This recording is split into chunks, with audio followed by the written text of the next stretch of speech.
In the vibrant and bustling village of Kofi, the Nkwame family was the heart of the community.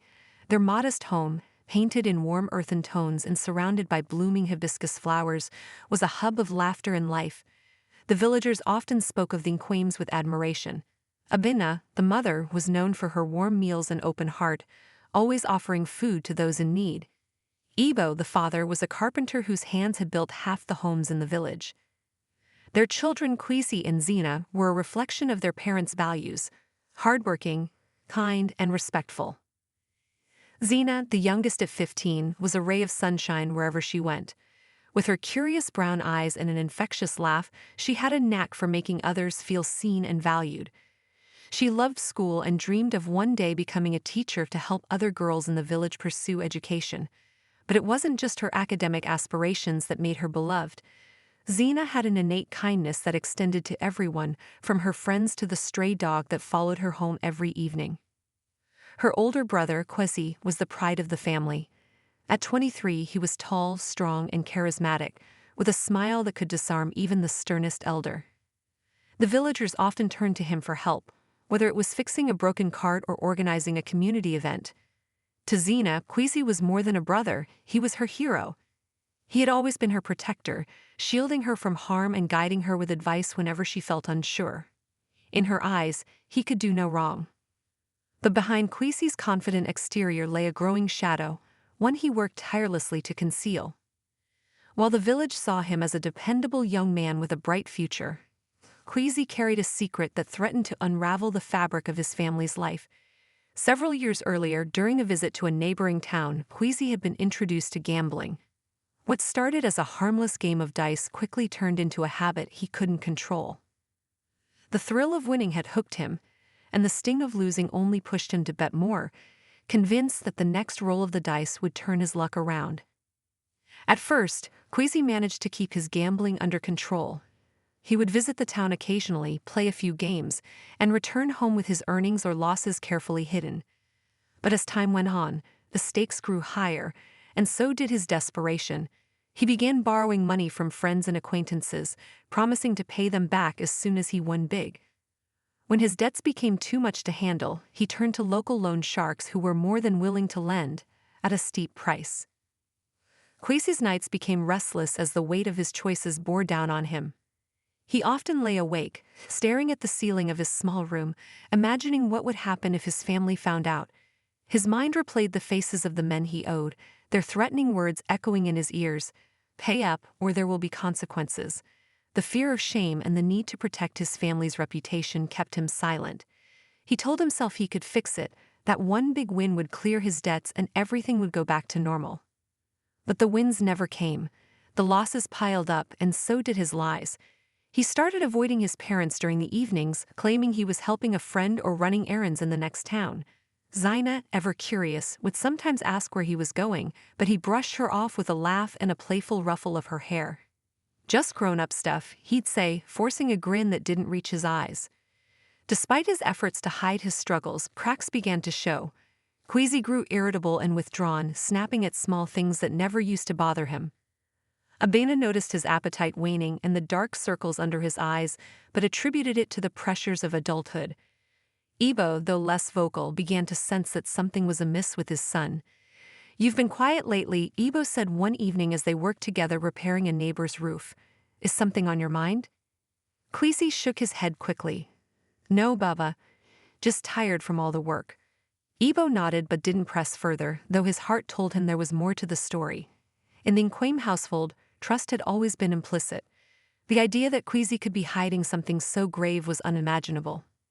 For Zina, Kwesi's change in behavior was confusing and upsetting. She missed the brother who used to laugh with her over silly jokes and sneak her sweets from the market. She noticed how he avoided family meals and how his smile seemed forced. But whenever she asked if he was okay, he would deflect, reassuring her that everything was fine. Zina wanted to believe him, but a nagging feeling in her chest told her otherwise. Meanwhile, Kwesi's debt spiraled further out of control. The loan shark's patience was wearing thin, and their warnings grew more menacing. They began showing up in the village, their presence a constant reminder of the danger looming over him. Kwesi knew it was only a matter of time before his secret was exposed, but he didn't know how to stop the avalanche he had started. One fateful evening, as the sun dipped below the horizon and the village prepared for its nightly rest, Kwesi received a visit that would change everything.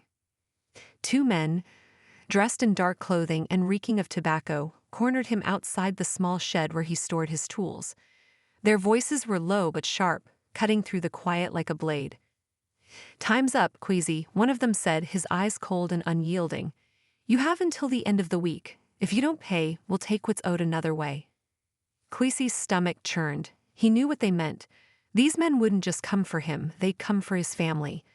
The thought of his parents or Zina being dragged into his mess was unbearable. He nodded silently, his mind racing for a solution as the men disappeared into the shadows. That night, Kwesi sat alone in his room, his head in his hands. The walls seemed to close in around him as the weight of his decisions crushed his spirit.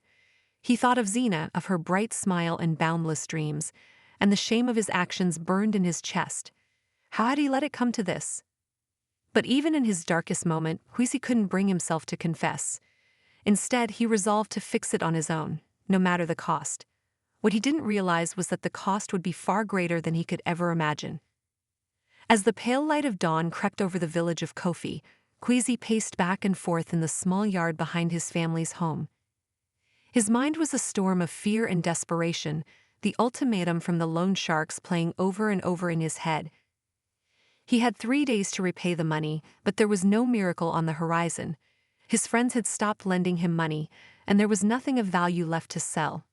His only option seemed to be to flee, but where would that leave his family? The thought of his father's disappointment and his mother's tears froze him in place. He had to act, but how? That evening, as the marketplace buzzed with chatter and the smell of roasted plantains filled the air, Kwesi made his way to the edge of the village. There, under the cover of dusk, he met with Mansa, the local loan shark. Mansa was a large man with piercing eyes that seemed to see straight into a person's soul. He leaned casually against a tree, but the aura of menace around him was unmistakable. "You're late," Mansa said, his voice calm but laced with danger. "I don't like waiting." Kwesi swallowed hard, his hands trembling at his sides. I need more time. Just a little more time, and I can get the money." Mansa raised an eyebrow, his lips curling into a smirk. "More time? Do you think this is a charity, boy? Time is money, and you're out of both." Kwesi's breath quickened as Mansa took a step closer, his presence overwhelming. "I'll do anything," Kwesi blurted out. "Anything you want. Just don't come after my family." Mansa paused, his eyes narrowing as he studied Kwesi. For a moment, the only sound was the distant hum of the marketplace. Then, a slow, chilling smile spread across Mansa's face. "Anything you say." Kwesi nodded frantically, desperate for a way out. "Yes, anything." Mansa tilted his head, as if considering something. "Well, there's one thing. A girl." Kwesi froze, his stomach twisting into knots. "What do you mean?"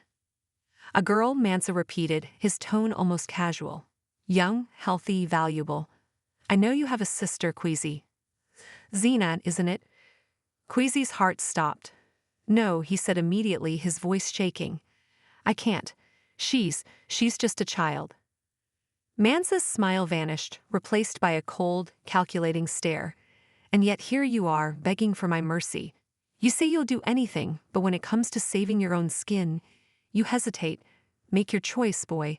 Her life for your debts, or I'll take what I'm owed, starting with your family." Tears welled in Kwesi's eyes as he stood frozen, the weight of the decision crushing him.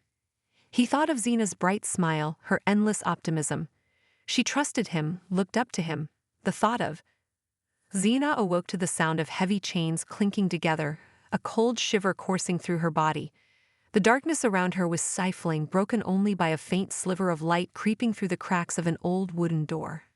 The air smelled of damp earth and sweat, and the hard ground beneath her was littered with straw. Her head throbbed, and her wrists felt raw from the tight ropes binding her hands. Panic gripped her as she tried to sit up, her mind racing to piece together what had happened. The last thing she remembered was falling asleep in her small bed at home, wrapped in the comforting sounds of her family's laughter from the next room. But now she was far from that warmth.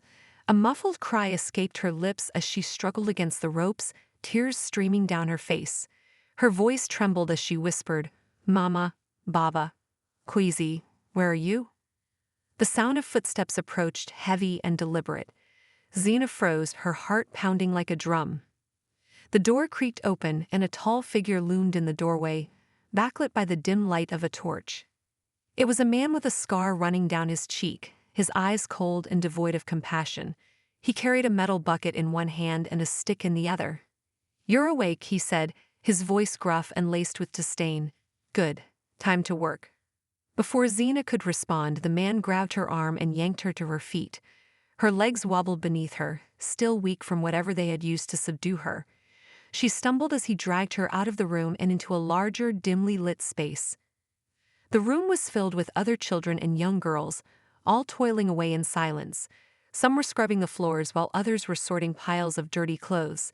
The air was thick with despair, and the only sounds were the occasional crack of a whip and the muffled sobs of the younger children. Zina's captor shoved her toward a pile of laundry, pointing to a wooden tub filled with murky water. "Wash. Don't stop until it's clean," he barked, striking the ground with his stick for emphasis. Her hands trembled as she knelt beside the tub, the icy water biting at her fingers. Tears blurred her vision, but she forced herself to comply, her fear outweighing her exhaustion. She scrubbed until her knuckles turned red, the repetitive motion numbing her mind. Around her, the other captives avoided making eye contact, their faces pale and hollow. Zina wanted to ask them where they were, who these men were, and how long they had been here, but her instincts told her to stay silent. Hours turned into days, and the routine became a grueling blur. Zina's body ached from the relentless labor, and her spirit was weighed down by the harsh treatment of her captors. They gave her little food and water, just enough to keep her alive. At night, she was locked back in the small, dark room with a handful of other girls.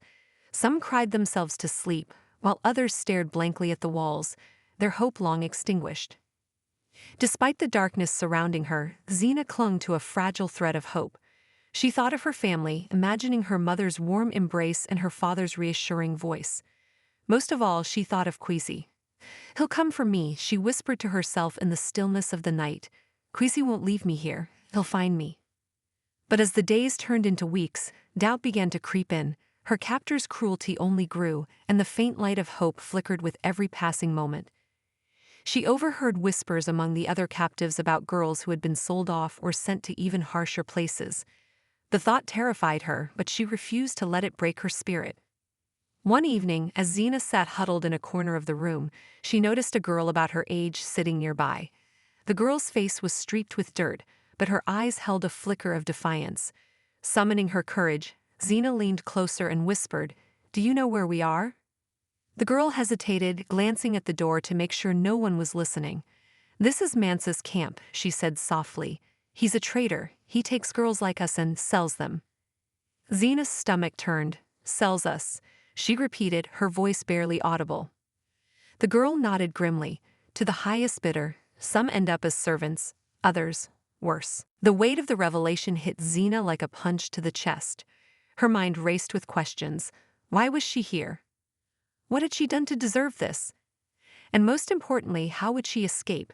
She thought of her family again, tears welling in her eyes. She couldn't give up. She had to find a way out. Late that night, as the other girls slept, Zina lay awake, her mind plotting. She studied the movements of the guards, noting when they changed shifts and which doors they used most frequently. She didn't have a plan yet, but she was determined to create one. She refused to accept that this was her fate. What Zina didn't know was that her brother Kwesi was the reason she was there. The very person she trusted most had betrayed her, trading her innocence for his own freedom. As she clung to the hope of rescue, Kwesi grappled with the weight of his actions, his guilt growing heavier with each passing day. The nightmare continued, but within Zina burned a spark of resilience. She would survive this, no matter what it took. And when she did, she would demand answers and justice for the betrayal that had torn her world apart. Zina's sudden disappearance plunged the Nkwame household into a whirlwind of confusion and despair. The vibrant home that had once echoed with laughter now felt hollow, its warmth replaced by an icy dread. Abena, Zina's mother, was inconsolable. She wandered the house aimlessly, clutching Zina's favorite shawl as if it could bring her daughter back. Ebo, her father, vacillated between anger and hopelessness, interrogating anyone in the village who might have seen or heard something unusual that night. "Someone must know where she is," Ebo said, his voice breaking as he addressed a gathering of neighbors.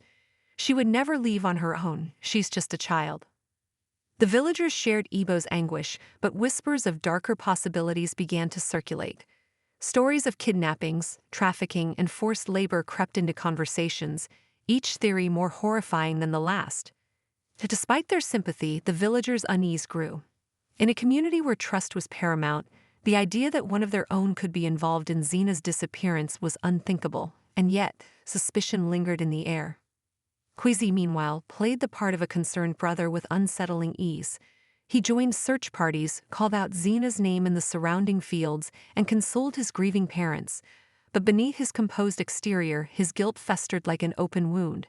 He couldn't escape the memory of that night, the muffled cries, the look of betrayal in Zina's eyes, the cruel smile on Mansa's face as he took her away. Late at night, when the house was quiet and his parents' sobs had faded into fitful sleep, Kwesi sat alone in his room, tormented by his choices. He replayed Mansa's words in his mind: "Her life for your debts, or I'll take what I'm owed, starting with your family."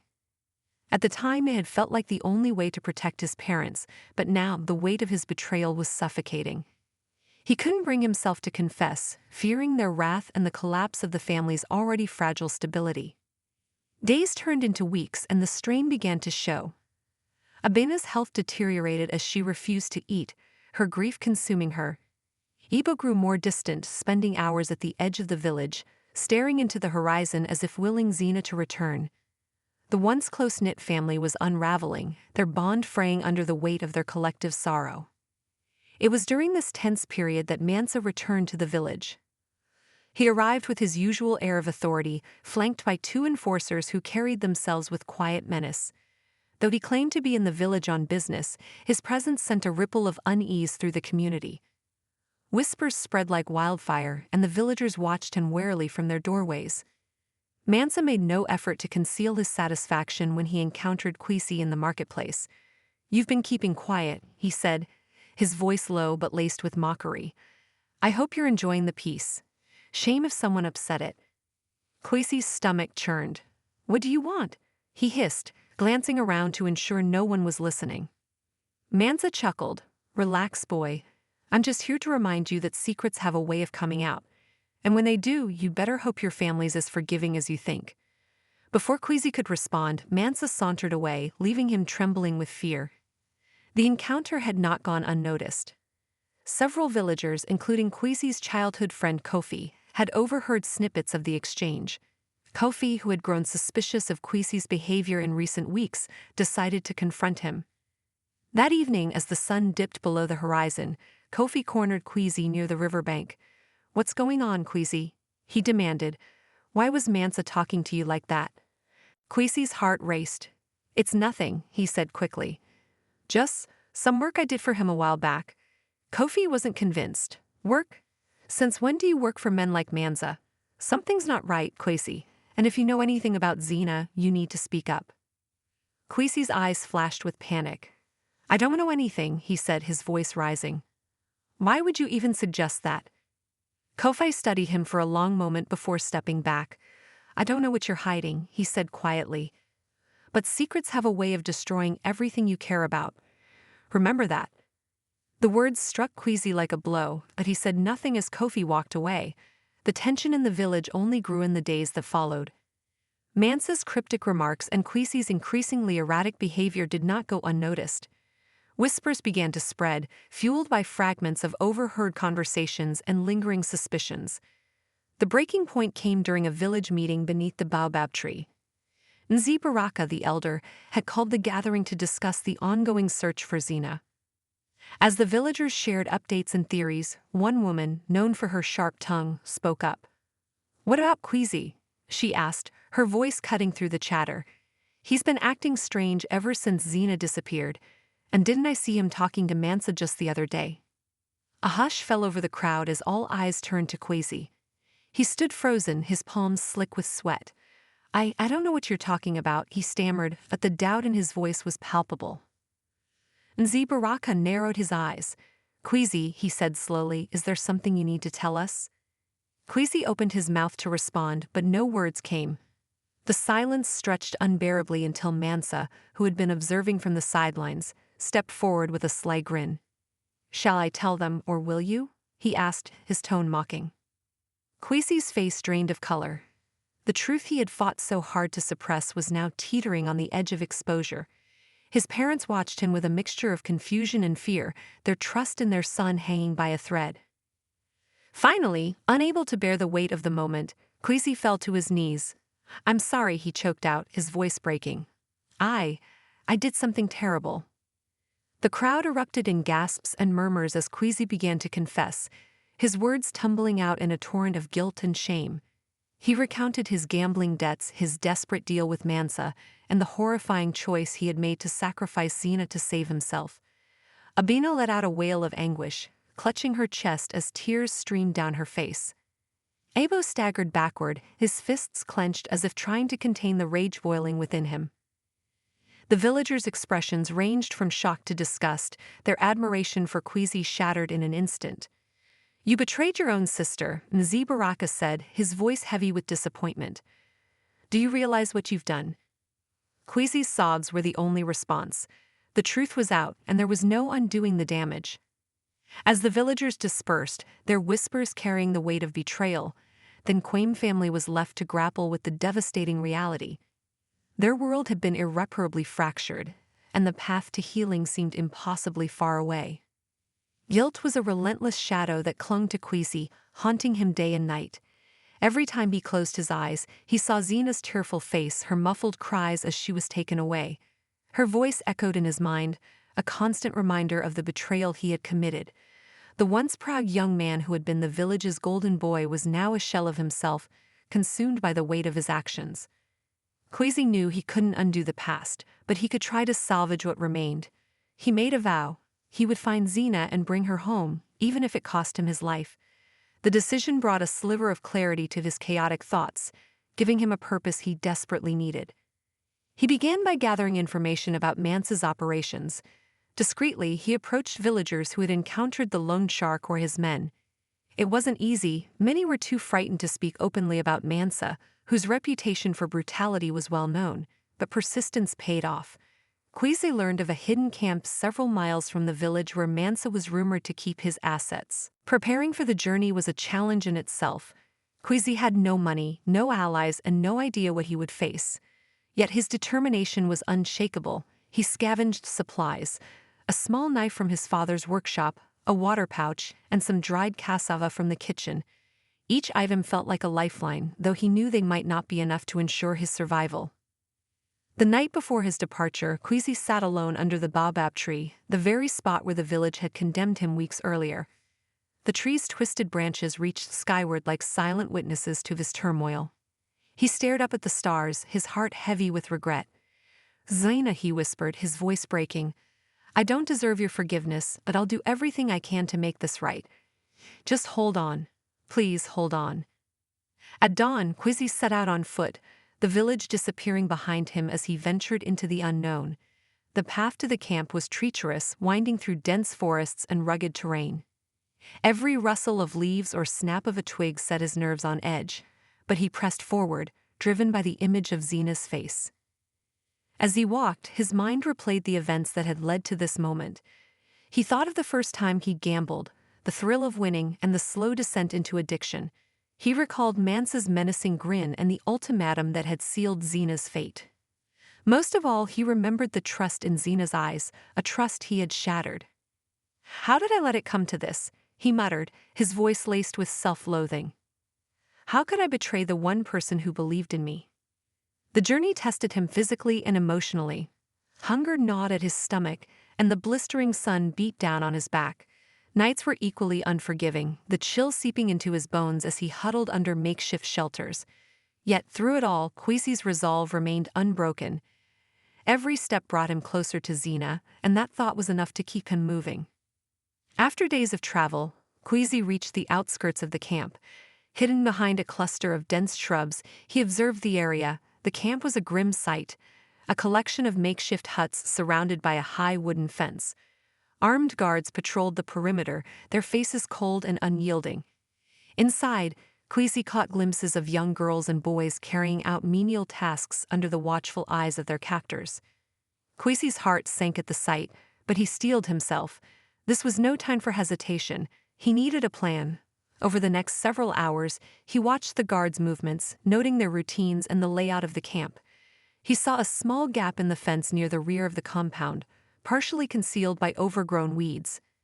It wasn't much, but it was a start. As night fell, Kwesi made his move. Clutching the knife tightly in his hand, he crept toward the gap, his heart pounding with every step. The darkness was both a blessing and a curse, providing cover but also heightening his fear of discovery. When he reached the fence, he paused, listening for any signs of movement. The camp was eerily quiet, save for the occasional bark of a guard's orders. Kwesi slipped through the gap, his breath hitching as he entered the compound. Keeping low, he moved between the huts, his eyes scanning for any sign of Zina. His pulse quickened when he spotted a group of girls huddled together near a fire, their faces pale and gaunt. He searched their faces frantically, but Zina was not among them. He continued his search, his desperation mounting with each passing moment. Finally, he heard a familiar voice, soft, trembling, but unmistakably Zina's. Following the sound, he found her inside one of the huts, her hands bound and her head resting against the wall. She looked thinner, her cheeks hollow, but her spirit remained unbroken. "Zina," Kwesi whispered, kneeling beside her. Her eyes snapped open, widening in disbelief as they met his. "Kwesi?" She breathed, her voice a mixture of relief and confusion. "What are you doing here?" Tears filled his eyes as he cut the ropes binding her hands. "I'm here to take you home," he said, his voice trembling. "I'm so sorry, Zina. I'll explain everything, but first, we need to get out of here." Zina hesitated for a moment, her emotions warring between anger and relief, but when Kwesi extended his hand, she took it. Together, they slipped out of the hut and into the shadows, their escape fraught with danger. The road to redemption was far from over, but for the first time, Kwesi felt a glimmer of hope. He had betrayed his sister in the worst way imaginable, but now he had a chance to make things right. And he would stop at nothing to ensure her safety, even if it cost him everything. Zina sat on the cold dirt floor of the cramped hut, her wrists raw from the coarse ropes that bound them. Her body ached from the relentless labor forced upon her. But it was her heart that carried the heaviest burden. The hope that once glimmered faintly within her had been battered by weeks of cruelty and despair. But somewhere deep inside, a spark remained, small but unyielding. The other captives in the camp had succumbed to the routine of their imprisonment, their eyes vacant and their movements mechanical. Zina, however, refused to let herself fade. Every night, as the camp grew quiet and the guards' footsteps echoed through the stillness, she would sit in the darkness, replaying memories of home and imagining her escape. One evening, as the other girls lay silently in their assigned corners, Zina noticed a girl her age sitting apart from the rest. Her face was streaked with dirt, but her eyes were sharp, brimming with a quiet defiance that mirrored Zina's own. Summoning her courage, Zina crawled over to her, careful not to draw the attention of the patrolling guards. "What's your name?" Zina whispered. The girl hesitated before replying, her voice barely audible. "Adia." "Adia," Zina repeated, offering a faint smile. "We can't stay here. We have to get out." Adia's eyes flicked toward the door, then back to Zina. "Do you really think we can?" she asked, her tone tinged with skepticism, but laced with a glimmer of hope. "We have to try," Zina said firmly. "If we don't, they'll break us. We can't let that happen." Over the next few nights, the two girls whispered quietly, hatching a plan. They observed the guards' routines, noting when shifts changed and where the weak points in the camp's perimeter were. They discovered a loose section of the fence near the back of the compound, hidden behind a pile of discarded crates. It wasn't much, but it was a chance. Their plan required timing, courage, and luck. Adia was hesitant at first, worried about what would happen if they were caught, but Zina's determination was infectious. "We deserve to be free," she told Adia, "and if we're caught, at least we'll know we tried." The night of their escape arrived, and the air was thick with tension. The girls waited until the guards were preoccupied with their nightly rounds. Zina's heart pounded in her chest as she and Adia crept toward the fence, their movements slow and deliberate.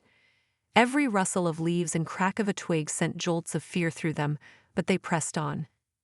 When they reached the fence, Zina used a sharp piece of metal she had hidden in her clothes to pry the loose section open. The sound of the metal scraping against wood seemed deafening in the stillness of the night, and both girls froze when they heard a guard's footsteps approaching. They pressed themselves against the ground, holding their breath as the guard passed by, his flashlight sweeping dangerously close to their hiding spot. Once the guard was out of sight, Zina worked faster, adrenaline fueling her efforts. Finally, the opening was large enough for them to squeeze through. Adia went first, her thin frame slipping easily under the fence. Zina followed, her heart racing as she wriggled through the gap. When they emerged on the other side, the reality of their escape hit them. They were free, but the journey was far from over. The girls ran through the forest, their bare feet pounding against the uneven ground. Branches scratched their skin, and the darkness made every step treacherous, but they didn't stop. Behind them, the sound of shouting and barking dogs grew louder. The guards had discovered their absence. "This way," Zina whispered, grabbing Adia's hand and veering off the main path. They plunged deeper into the forest, the dense foliage providing some cover. The girls climbed over fallen logs, waded through shallow streams, and pushed through thickets, their determination outweighing their exhaustion. Hours passed, and the shouts of the guards faded into the distance. When they finally stopped to rest, Zina and Adia collapsed under a large tree, their breaths coming in ragged gasps. "We did it," Adia said, her voice trembling with a mix of relief and disbelief. "We actually did it." Zina nodded, her face streaked with sweat and tears. "We're not safe yet," she said, "but we're closer than we were before." The girls continued their journey as the first rays of dawn broke through the trees. They followed the sound of a distant river, hoping it would lead them to safety. Along the way, they scavenged for food, picking wild berries and drinking from clear streams. The forest, though challenging, offered them a semblance of freedom they hadn't felt in weeks. As they traveled, Zina and Adia shared their stories. Adia spoke of her family, who had been tricked into letting her go with promises of work and education. Zina, in turn, shared her unwavering belief that her family would come for her, though she couldn't bring herself to mention her brother's betrayal. The bond between the two girls grew stronger, their shared struggle forging a sisterhood born of resilience and hope. Days turned into nights, and the girls' journey was marked by moments of both triumph and despair. They encountered wild animals, harsh weather, and the ever-present fear of being recaptured. But through it all, Zina's spirit remained unbroken. Her determination to reclaim her freedom and her life kept her moving forward, even when her body screamed for rest. Finally, after what felt like an eternity, they stumbled upon a small village. The sight of smoke rising from cooking fires and the sound of laughter brought tears to their eyes. They had made it. Exhausted but triumphant, Zina and Adia approached the village, their hearts filled with hope for the first time in weeks.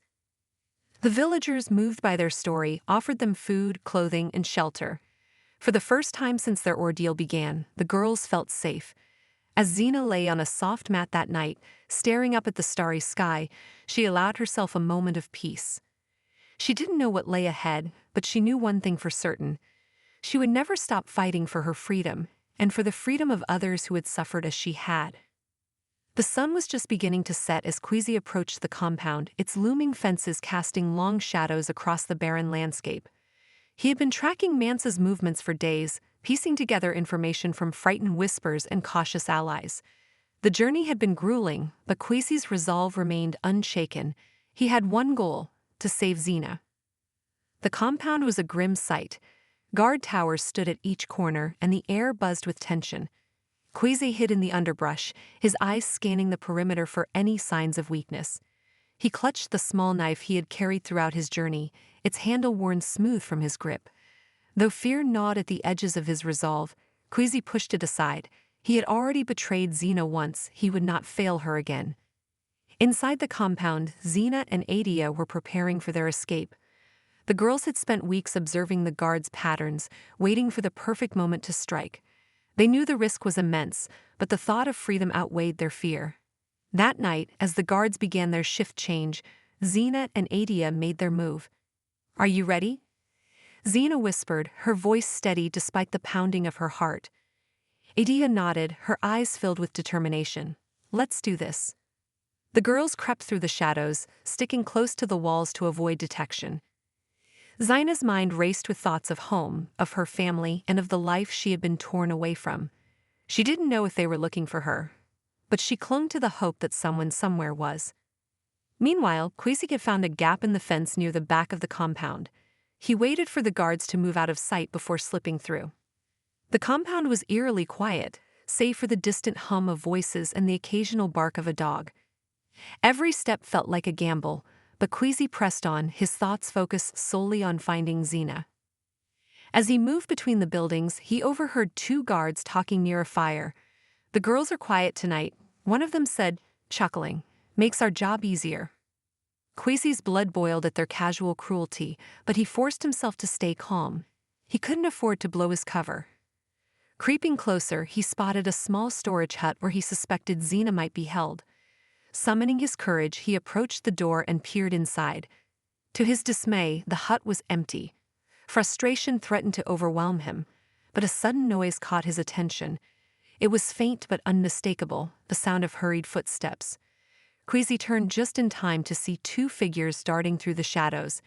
His heart leaped.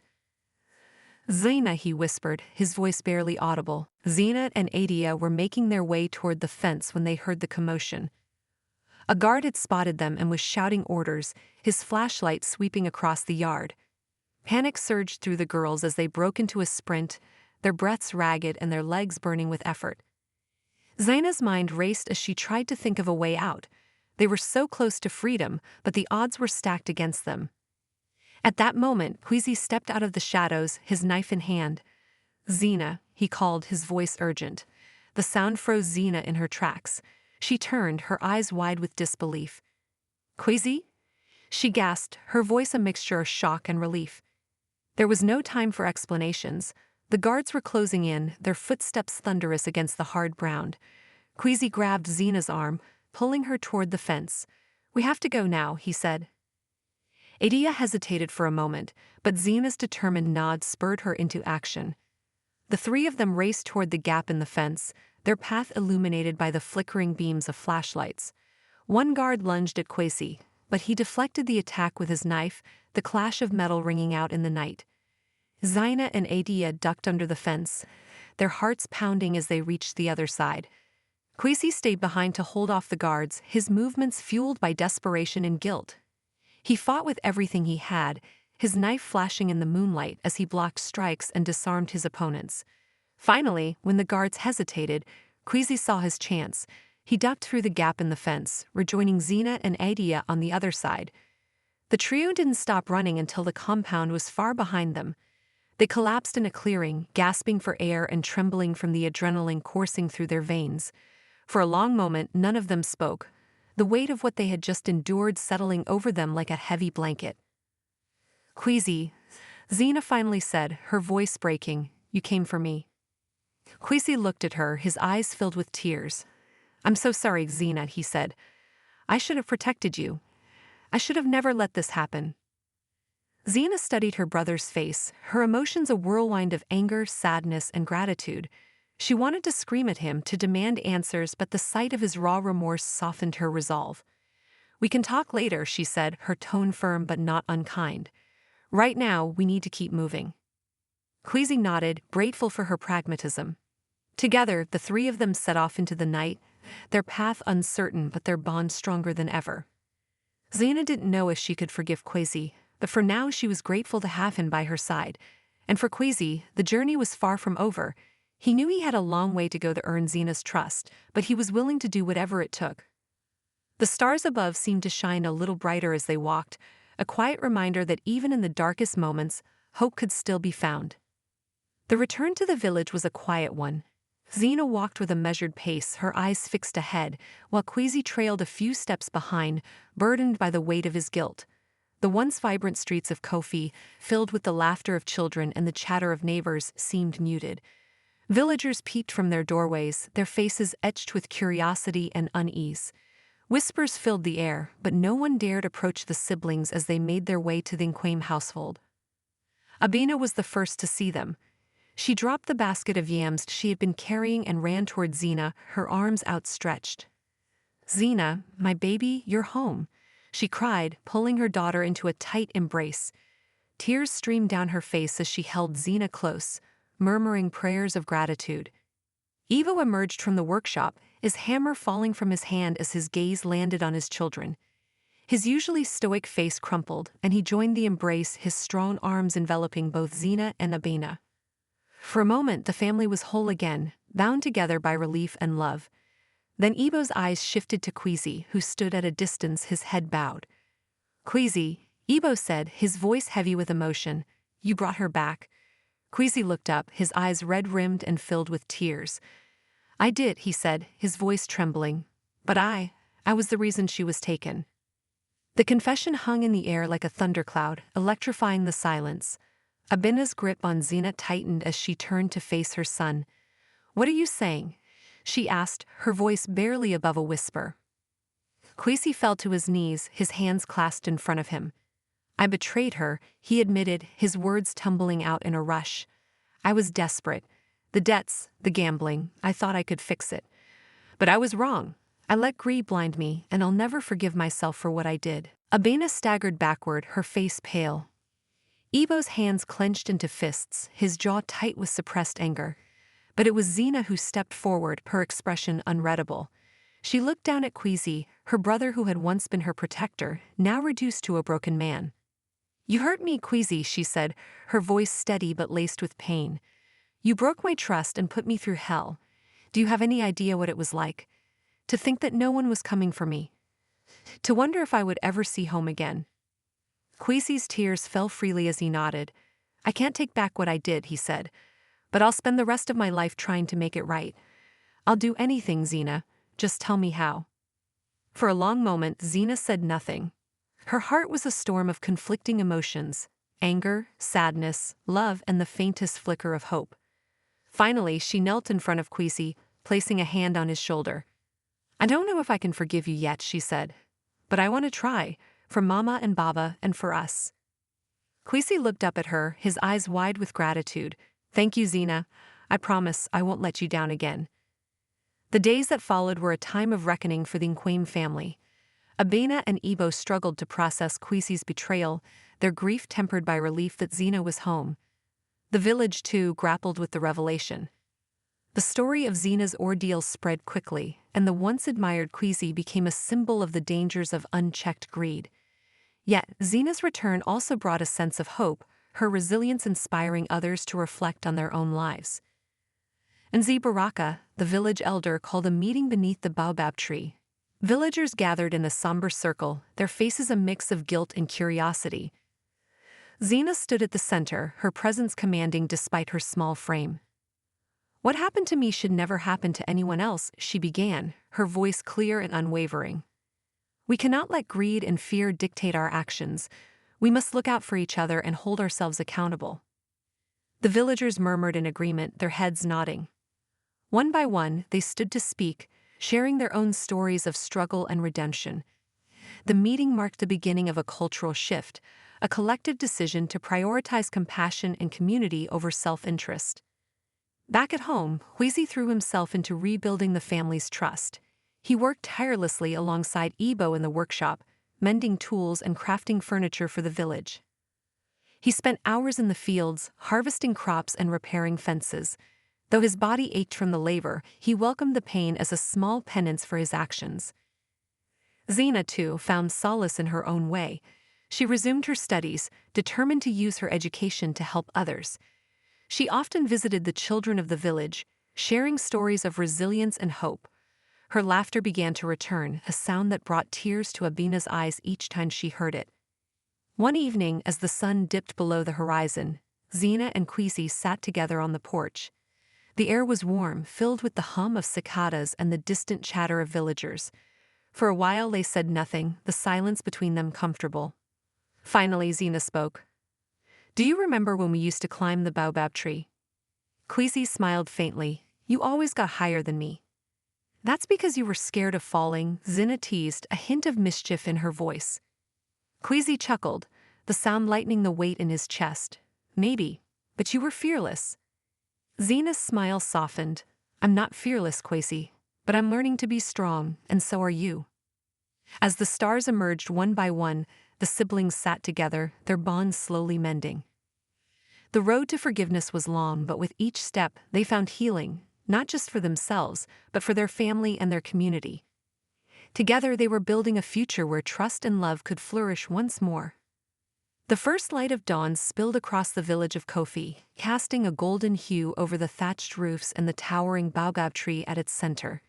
For the first time in what felt like years, Zina woke with a sense of purpose. Her journey back home had been harrowing, and the scars, both visible and invisible, remained. But with each sunrise, she grew stronger, her pain transforming into a quiet but unshakable resolve. Zina's first steps toward healing involved confronting her own emotions. The betrayal she had endured from Kwesi was a wound that cut deep, but she realized that holding on to anger would only prolong her suffering. With the guidance of her mother, Abina, and the support of the village women, Zina began to channel her energy into understanding the broader issues that led to her ordeal. She spent hours in the evenings talking to elders, learning about the systemic problems of poverty, exploitation, and greed that plagued not only her village but others like it. If we don't speak up, nothing will change, Zina said one night as she sat with her family around a modest meal of yams and stew. Her voice was calm but carried a steely determination. I can't undo what happened to me, but I can make sure it doesn't happen to anyone else. Kwesi, who had been silent for much of the meal, looked up at her words. His guilt was a constant companion, but hearing Zina's determination sparked something in him. What can I do to help? He asked, his voice quiet but sincere. Zina studied him for a moment, her emotions a mix of lingering hurt and cautious hope. You can start by being honest, she said, with yourself and with others. If we're going to make a difference, we need to face the truth, no matter how uncomfortable it is. From that moment, Kwesi threw himself into supporting Zina's mission. He began by sharing his own story with the village, admitting his mistakes and warning others about the dangers of gambling and unchecked desperation. His vulnerability resonated with many, and slowly the villagers began to see him not just as the man who had betrayed his sister, but as someone striving to make amends. Together, Zina and Kwesi started organizing community meetings under the baobab tree. Zina spoke passionately about the importance of education, particularly for young girls, and the need for the village to protect its most vulnerable members. Every child deserves a chance to dream, she said during one meeting, her voice carrying over the crowd. But dreams can't grow in the shadow of fear. We have to be the light that nurtures them. The meetings became a catalyst for change. Women in the village began forming support groups, sharing their own stories of hardship and resilience. The men, inspired by Kwesi's transformation, pledged to take a more active role in addressing issues like debt, exploitation, and education. The village elders, initially resistant to change, found themselves moved by Zina's unwavering commitment and agreed to support her initiatives. Zina also reached out beyond the boundaries of Kofi. With the help of Mariam, the widow who had sheltered her during her escape, Zina connected with organizations in neighboring towns that work to combat human trafficking and provide resources for survivors. She traveled tirelessly, sharing her story and raising awareness about the dangers that many young girls faced. Though each retelling brought back painful memories, Zina found strength in knowing that her voice was making a difference. Kwesi, meanwhile, became her steadfast ally. He used his carpentry skills to build a small community center where Zina could hold workshops and meetings. The center became a hub of activity, filled with the laughter of children, the chatter of women learning new skills, and the quiet determination of men working together to create a safer future for their families. One day, as Zina prepared to speak at a regional conference on education and child protection, she found herself overcome with emotion. Standing in front of a mirror, dressed in the simple but elegant dress that Mariam had given her, she thought about how far she had come. The girl who had once been a victim was now a leader, her voice echoing far beyond the confines of her village. Kwesi knocked on the doorframe, his expression tentative. Are you ready? He asked. Zina turned to him, her eyes shining. I'm ready, she said. At the conference, Zina's speech brought the audience to tears. She spoke of the pain of betrayal, the strength of forgiveness, and the power of community. "My story is not unique," she said, her voice steady despite the lump in her throat. "But together we can make sure it becomes rare. We can build a world where no child has to endure what I did." When she returned to Kofi, the entire village gathered to welcome her. Children ran to her with handmade flowers, and the elders presented her with a woven sash as a symbol of their gratitude and respect. Abena and Ibo beamed with pride, their once fractured family now united by love and purpose. That evening, as the stars blanketed the sky, Zina and Kwesi sat together under the baobab tree. The air was filled with the sound of crickets and the occasional murmur of the wind. "You've changed everything," Kwesi said, his voice filled with admiration. "Not just for the village, but for me." Zina smiled, her heart swelling with gratitude. "We did it together," she said, "and we're not done yet." As they sat in silence, the tree's branches stretched above them, a symbol of growth and resilience. The pain of the past had not disappeared, but it had been transformed into something beautiful, a new beginning, not just for Zina and Kwesi, but for everyone in Kofi. Together they had turned their pain into purpose, their scars into strength, and their story into a beacon of hope for others.